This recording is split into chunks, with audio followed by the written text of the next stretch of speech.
Selain ke SMP-SMP dan SMA-SMA di Kota Parepare, Pacarita Roadshow juga berkunjung ke sekolah dasar.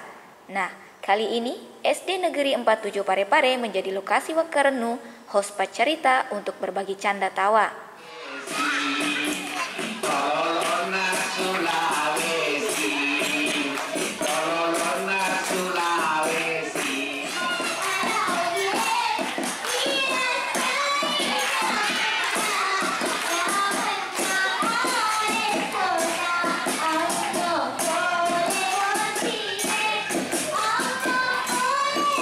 Antusiasme siswa-siswi menyambut kedatangan Pacarita Roadshow terlihat jelas dari semangat menampilkan kebolehan mereka dalam bernyanyi, menari, bahkan bermain drama. Kegiatan yang kami lakukan di SD 47 terkait dengan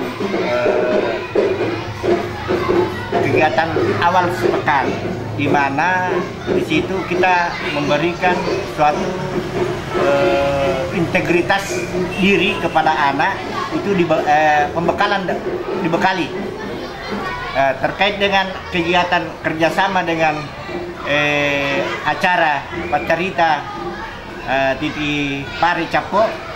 Ini sangat erat kaitannya di dalam kegiatan yang kami lakukan sehari-hari di sekolah dan diimplementasikan bersama kolaborasi TV Pare Capo.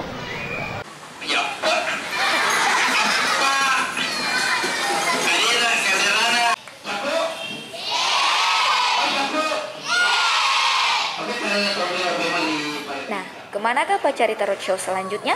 Nantikan saja, bisa jadi sekolah mula tujuan berikutnya. Dari SD Negeri 47 Parepare, Kru Pare TV mengabarkan.